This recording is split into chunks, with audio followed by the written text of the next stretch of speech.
میرے ہے اللہ تبارک و تعالی نے قرآن کریم میں ارشاد فرمایا انا نحن نزلنا الذکر و انا لہ لحافظون، ہم نے قرآن کریم کو نازل کیا ہے اور ہم ہی اس کی حفاظت کرنے والے ہیں، قرآن کریم کی ہم ہی حفاظت کرنے والے ہیں۔ یہاں پر یہ بات بڑی قابل غور ہے کہ قرآن کریم رب تبارک و تعالی نے نازل کیا اور اس کی حفاظت کا ذمہ بھی رب تعالی نے لیا۔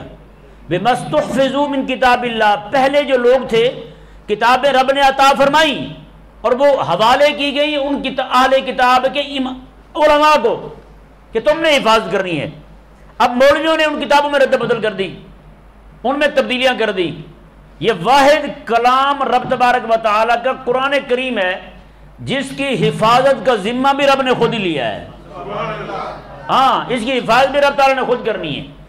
اور دیکھیں باقی جتنے بھی ہیں سارے وہ تو خادم ہیں قرآن کے، کسی نے قرآن کریم کی تفسیر کر دی، کسی نے تشریح کر دی، کسی نے قرآن کریم کا زبر زیر لگا دی، کسی نے جناب قرآن کریم کی کتابت کر دی، کسی نے کمپوزنگ کر دی، کسی نے طباعت کر دی، جی کسی نے پریس لگا لیا تو قرآن چھاپ دیا، کسی نے اپنے ہاتھ سے لکھ دیا قرآن کریم۔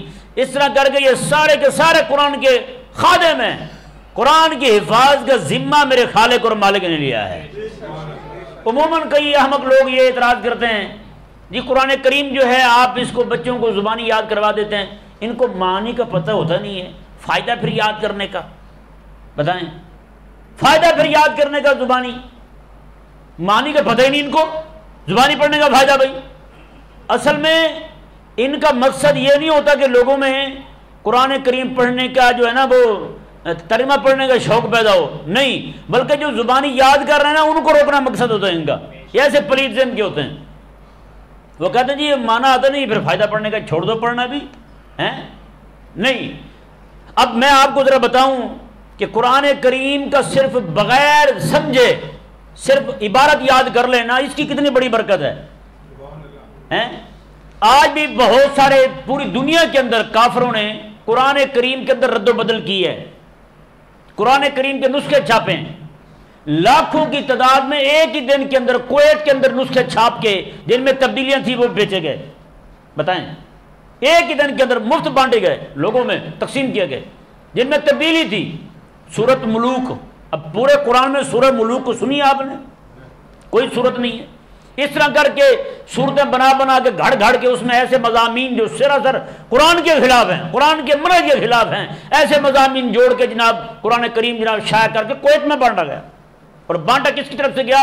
کافروں کی طرف سے بانٹا گیا، وہاں پہنچایا گیا جناب جہازوں میں، وہاں پہ تقسیم کیا گیا۔ اور ایک ہی دن کے اندر یہ سورہ غروب ہونے سے پہلے سارے نسخے برآمد کر کے وہاں تلف کر دیے گئے۔ امت نے ایک لمحے کے لیے بھی قبول نہیں کیا اسے، ایک لمحے کے لیے بھی قبول نہیں۔ اب بتائیں پوری دنیا کے اندر اس وقت کافروں کے پاس قرآن کریم کے بارے میں لوگوں کو شکوک و شبہات میں مبتلا کرنے کے لیے کیا فورم ہے؟ انٹرنیٹ ہے نا، کیا ہے؟ انٹرنیٹ ہے۔ انٹرنیٹ پہ جناب وہ لکھ دیں گے ہاں جی قرآن کریم غلط سلط کر کے چھاپ دیں گے، انٹرنیٹ پہ شائع کر دیں گے۔ اب میں آپ کو بتاؤں اکیلا قرآن پاک کا ترجمہ پڑھے بغیر صرف قرآن پاک کو یاد کرنے والا بندہ جو ہے، اب ہمارے ہاں کوئی آ جائے ایسا نسخہ جناب دیکھیں جی یہ آج نسخہ آ گیا ہے قرآن کریم کا، اب بتائیں کیا ہم اس کا جواب دینے کے لیے مکے جائیں گے، وہاں سے حافظ لائیں گے؟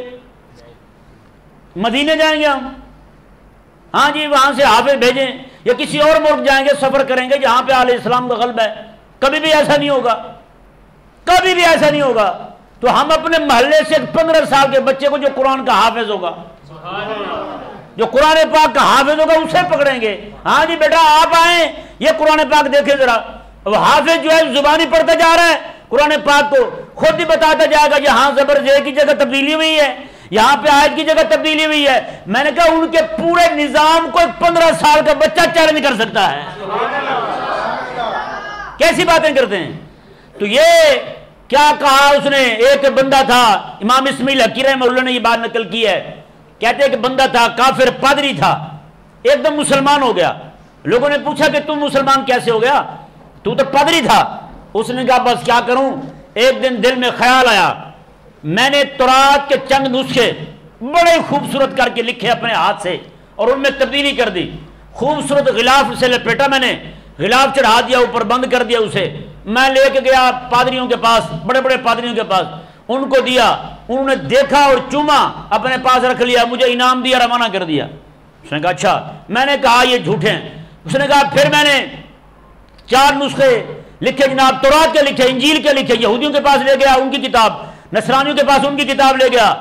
تو وہ کہنے لگا پادری پھر میں نے 4 نسخے قرآن کریم کے لکھے، اس میں نے تبدیلی کر دی، سورہ فاتح میں تبدیلی کر دی. اس نے کہا وہ میں لے کر گیا مسلمانوں کے مدرسے میں. ایک بچہ چھوٹا سا جو مجھے پہچانتا تھا کہ یہ پادری ہے، مجھے کہنے لگا تو کیسے آیا یہاں؟ میں نے کہا جی میں یہ قرآن پاک لکھ کے لایا ہوں اپنے ہاتھ سے. اس نے کہا پہلے مجھے دکھا، بعد میں اندر لے جانا. چھوٹا سا بچہ. اس نے کہا اس نے مجھ سے پکڑ لیا وہ قرآن پاک کا نسخہ، کہتے اس نے کھولا اور پہلے صفحے کو پڑھا. اس میں جب تبدیلی دیکھی نا، مجھے کہنے لگا تو نے خود لکھا ہے؟ میں نے کہا ہاں خود لکھا ہے. اس نے کہا وہ غلطی تو نہیں کی؟ میں نے کہا نہیں غلطی میں نے نہیں کی اس میں. اس نے کہا اچھا پھر ذرا منہ نیچے کر. اس نے کہا قد اس کو چھوٹا سا بچہ تھا، میں نے منہ نیچے کیا، اس نے رکھ کے ماری چانڈ میرے منہ کے اوپر. اس نے کہا بے شرم حیا نہیں آتی، قرآن غلط لکھ کے مسلمانوں کے پاس لے آئے. اس نے کہا مجھے یقین ہو گیا اس قرآن کی حفاظت کا ذمہ جو رب نے لیا ہے قیامت تک رب تبارک و تعالیٰ نبھائے گا بھی، تبدیلی نہیں کر سکتا.